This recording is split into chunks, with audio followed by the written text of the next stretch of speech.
Montana and the director, Vikas Shah, of the Rotary E-Club of Masaki, for reaching out to me and providing me with this great opportunity to share my personal project experience and journey with you all.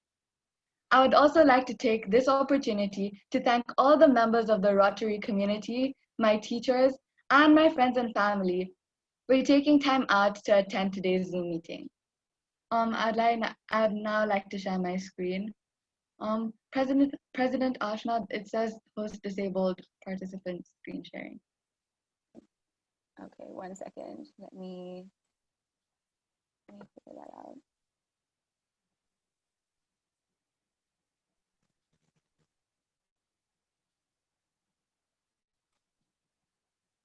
Okay, I've given you host capabilities. You should be able to share your screen now.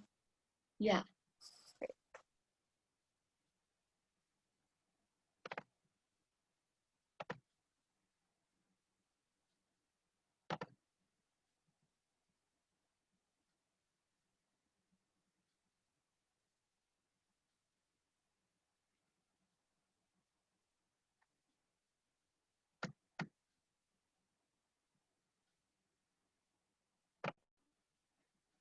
My personal project is called AICP, which stands for Assistive Innovations for Cerebral Palsy.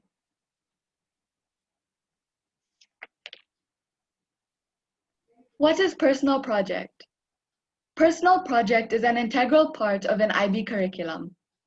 It provides an excellent opportunity for students to produce a truly personal and creative product or outcome, and to demonstrate an understanding of their learning in the middle years program. It revolves around issues that individuals, students are passionate and care about in order to make a difference in the community they live in. My personal project goal. The goal of my personal project was to recreate an assistive tool for children with cerebral palsy. Because along with physical therapy, these children require assistive equipments that can help them manage disability, allowing them to lead a better quality of life. I planned to recreate an assistive tool using locally available materials such as kikoi, Velcro, wood, etc. that are easily accessible and affordable.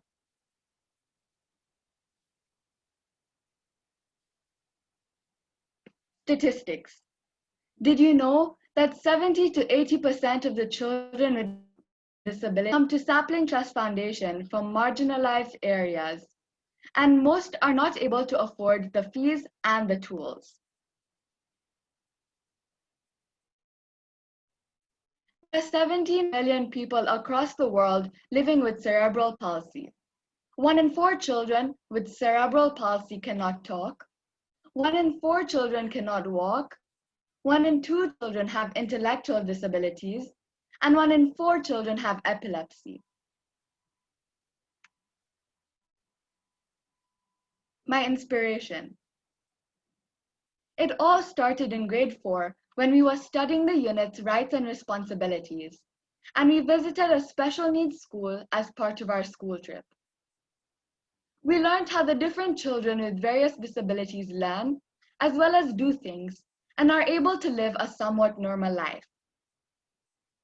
I then started doing volunteer service at the Sapling Trust Foundation, which is a special needs school located in Mombasa, Kenya. I spent time with the children, I read books to them, and I did art with them. That's when I decided to do my PYP exhibition on creating awareness about disability in general, while focusing on cerebral palsy in particular. What inspired me was that whenever I would see these children, they were always happy and smiling, and they never complained. I got to learn so much through my PYP exhibition about disability, and most importantly, how the brain plays an important role in a child's development.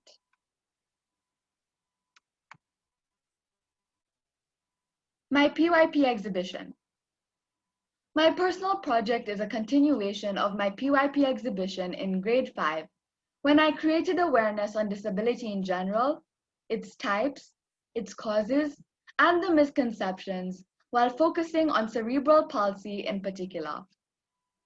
This is a picture of me during my PYP exhibition explaining how the brain works.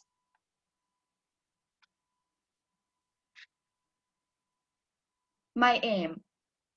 Through my personal project, I aim to reach out to these children and make a difference in their lives. I aim to create fairness between the privileged and the marginalized communities who sometimes can't afford these assistive tools, which the children require along with physical therapy. I strongly believe that development is only possible when there is fairness.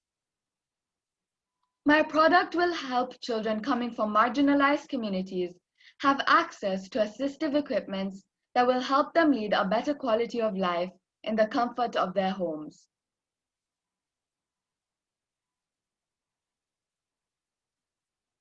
Why hand splints?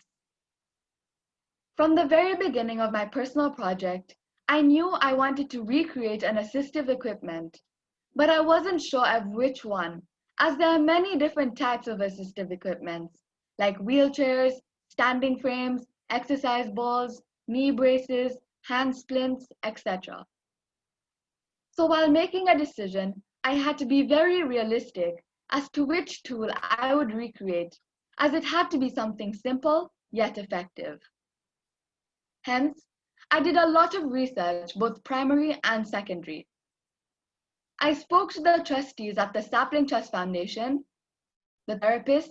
I watched a lot of videos and went on different websites to do more research. And then I settled for hand splints. But again, there were so many types of hand splints, like the hand thumb splint, the hand wrist splint, thumb opposition splint, etc. So again, I talked to the experts at the center, and I finally decided to recreate a hand wrist splint.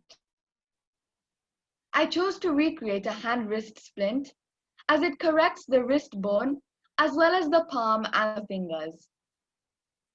Also, this tool in particular helps all types of cerebral palsy.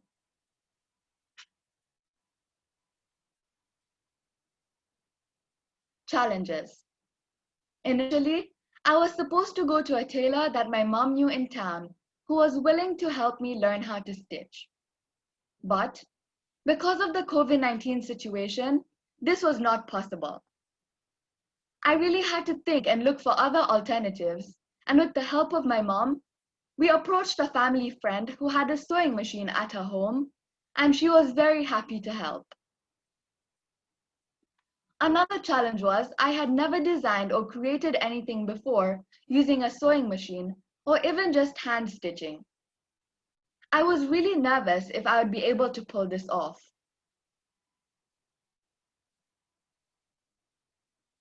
How I overcame my challenges. So to come up with the design, my mom and I contacted Miss Sabrina Natha, the trustee at the Sapling Trust Foundation, and a mom to a cerebral palsy child. She was kind enough to let me borrow her son's hand splints so I could get some idea as to how to put the different pieces together. Also, I looked at different images on the internet to allow me to come up with my design of how I wanted my hand splint to look like.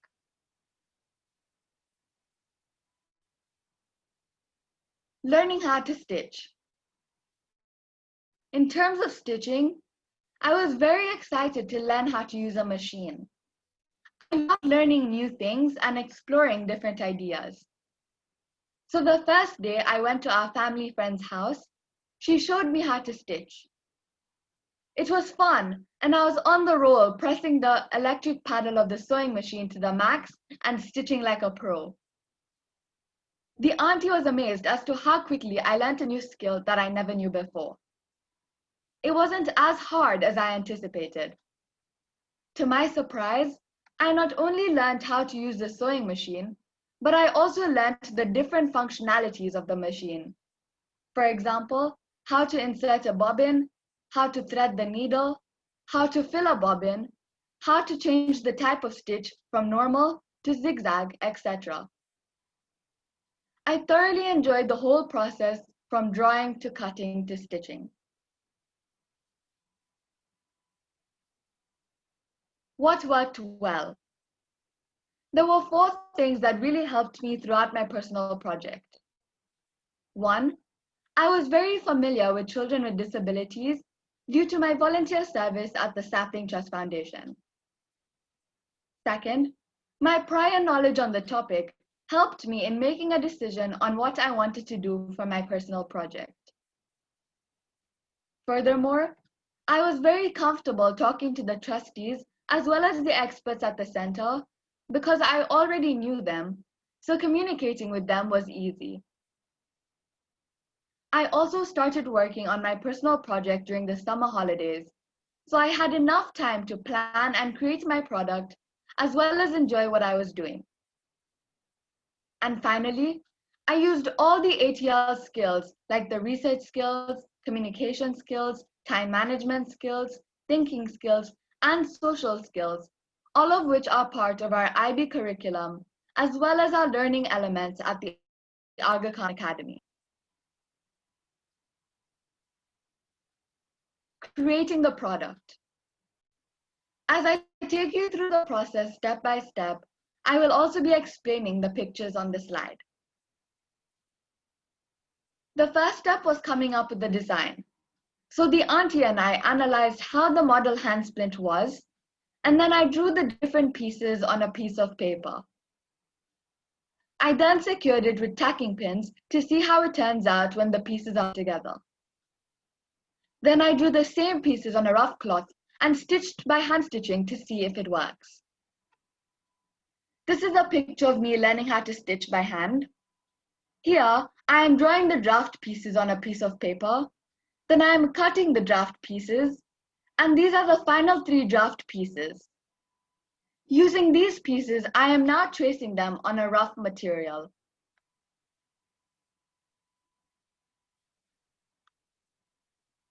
Next, I tried another rough cloth, and this time I used the sewing machine. The splints looked good. However, the kikoi material was too light and needed a lining to make the splints more firm and strong. I had to use my critical thinking skills to decide which lining material would work well. After looking at different lining materials, I settled for a material that was not too heavy, it was soft, and not warm in nature. Now, I needed to figure out as to how not to make the splints bulky at the stitched parts. With the help of my mom and the auntie, I managed to find a way to stitch the splint without making it bulky. And then I finally started working on my first splint. After the first splint, it was easy to make the other one. This is a picture of me sewing the rough material, and this is how the prototype of my splint looked like. I wanted to see how the different pieces looked together when they were put together and how it would fit properly on the hand. Here, I am cutting the final kikoi material, and these are the 3 kikoi material pieces, as well as the 3 lining material pieces.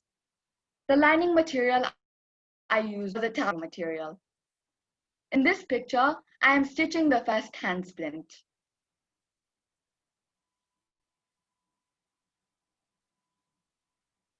After the splints were ready, I had to make the straps for the splints.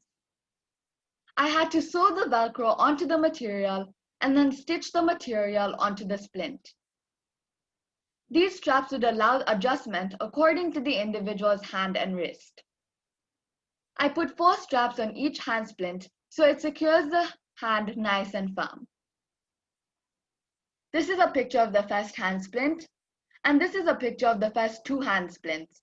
They were both for the right hand, meaning that the second 2 hand splints were for the left hand. This is a picture of the straps without being sewn onto the hand splint. This is a picture of the back side of the hand splint, and this is a picture of the front side of the hand splint.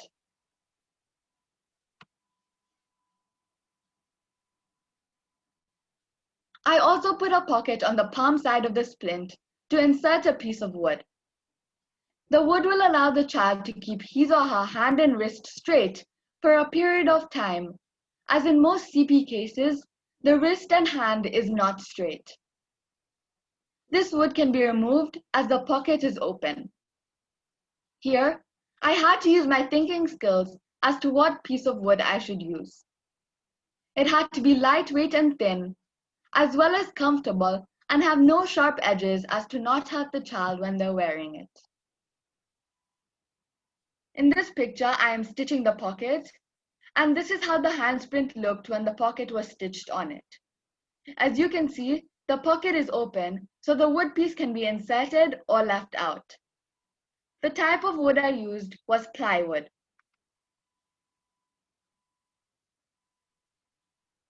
I also wanted to make a customized bag using the same kikoi material to help carry the splints. I again did the same thing for the bag. I drew the design on paper, and then the material, and then stitched the pieces together. I used Velcro to secure the bag in terms of opening and closing it.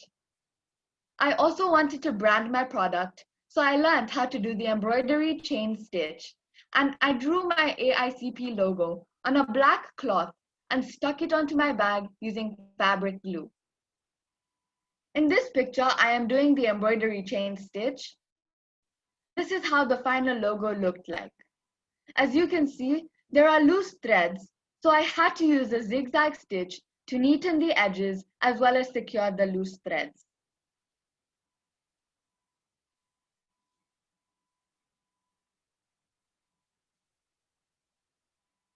This is a short video of me stitching.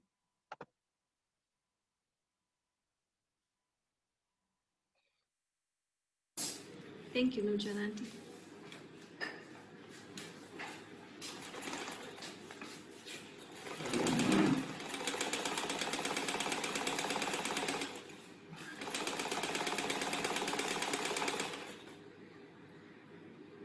Okay.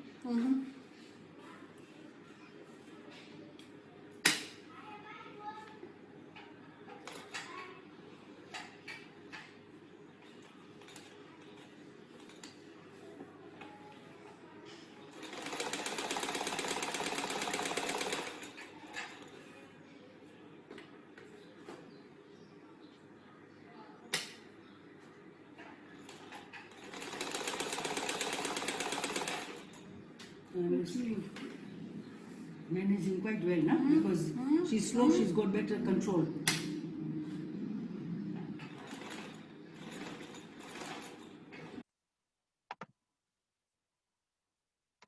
Duration for recreating the 2 sets of hand splints and the 2 customized bags. It took me a total of 3 weeks to recreate the 2 sets of hand splints and the 2 customized bags. In 1 week, I had 3 sessions and each was for 3 hours. Therefore, it took me a total of 27 hours to recreate the 2 sets of hand splints and the 2 customized bags.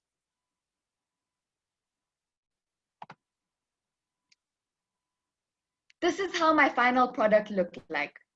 As you can see, there are the left and the right hand splint, as well as the customized bag.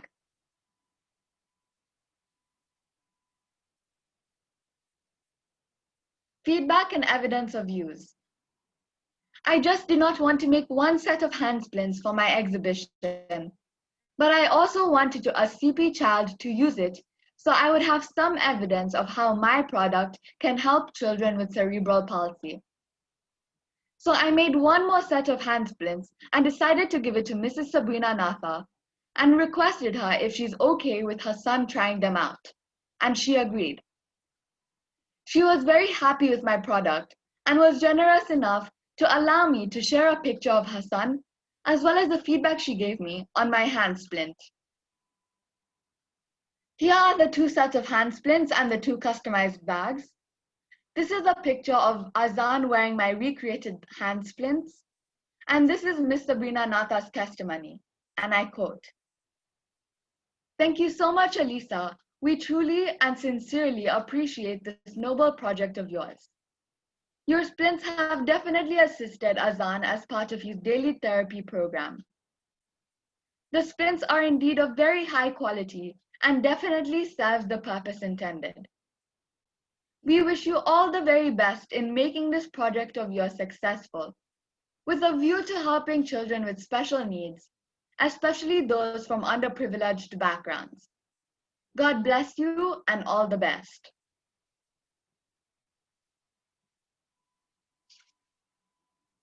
What's next? I now plan to take this project a step further by establishing a creativity activity service group when I join the diploma program. With the help of other students, I would be able to make more of these hand splints and support the local communities in Mombasa.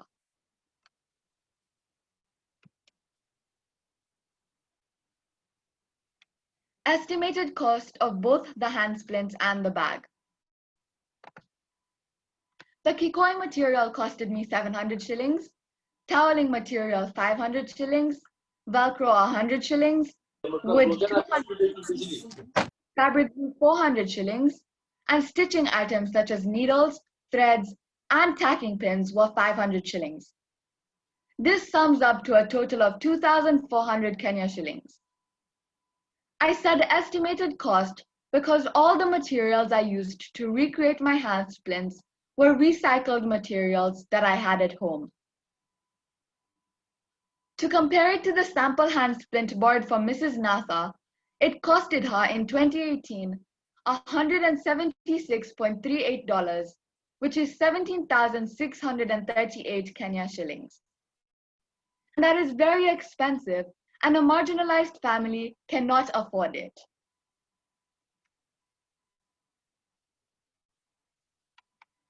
These are my social media platforms.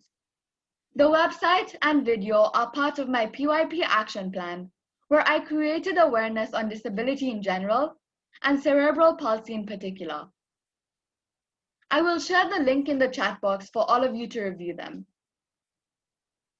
This is my Instagram account, which is active and you can view my posts. Finally, I have created a Gmail account for this project. You can reach out to me using this address.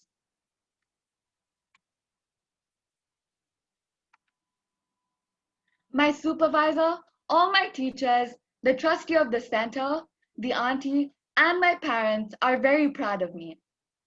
I have received excellent comments and feedback from so many people, like my family and friends. And for this wonderful opportunity today, to be able to share my personal project with all of you, I am truly blessed. My end product is very satisfying, and it has helped me grow as an IB learner. Thank you.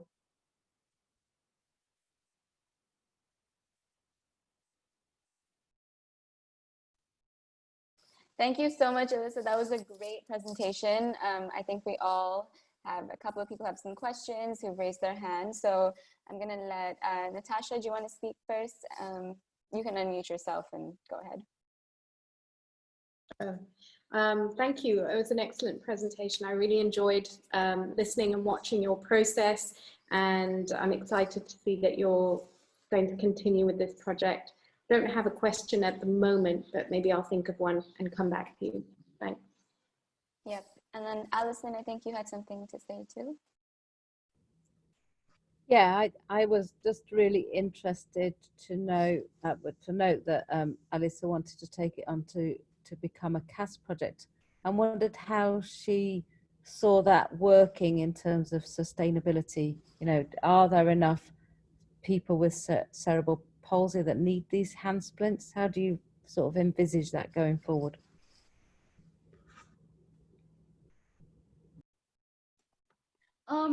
As I said in my presentation, 70 to 80% of the students that come to the Sapling Trust Foundation are from marginalized areas and are not able to afford the assistive equipment. In terms of sustainable development, I believe that my project is sustainable because first, as a CRAS group, I plan to teach the students at the academy, and then I also plan to target the centers and also teach them how to stitch the hand splint so it becomes a long-term sustainable thing. That's great. Alyssa, can I just ask you one more question? In terms of the costs, how would you envisage raising money to buy the materials that you need so that the centres can actually make their own hand splints?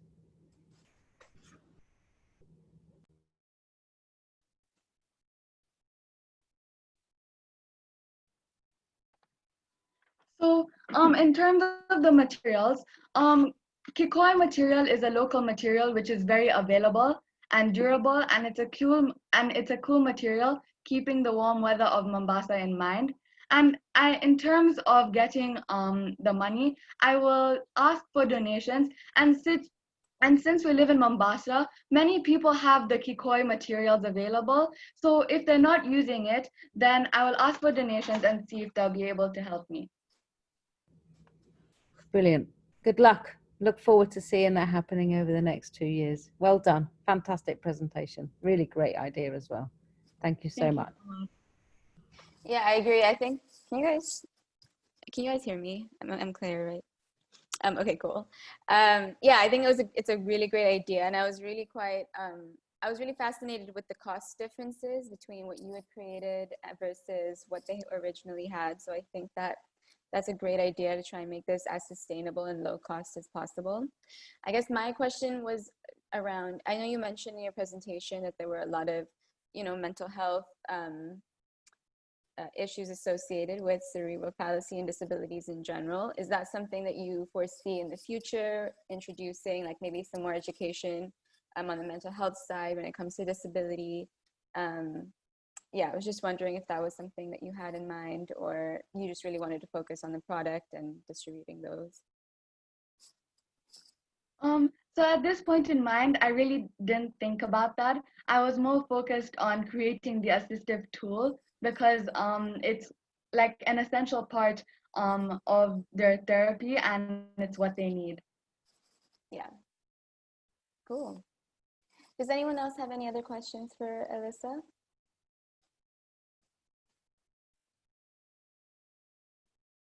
No. I think you explained everything really, really well. So it looks like people don't have that many questions for you. Is there anything else that you would like to let us know about your project, or anything? Yeah, anything really that you'd want to add before we wrap up the meeting? I think I've said everything, but let me just like put all my social media platforms as well as the website and the video on the chat box. Yeah, that sounds good. Please go ahead and do that. And then I'm gonna leave the floor open one more time if anyone has any other follow-up questions for Alyssa or anything else you want to know. The floor is open. Yeah, go ahead, Natasha. I do have, thank you. I do have a question for you. I was wondering what sort of projects the Rotary Club of Masaki is involved with in this sector. Are you involved with centres in Dar?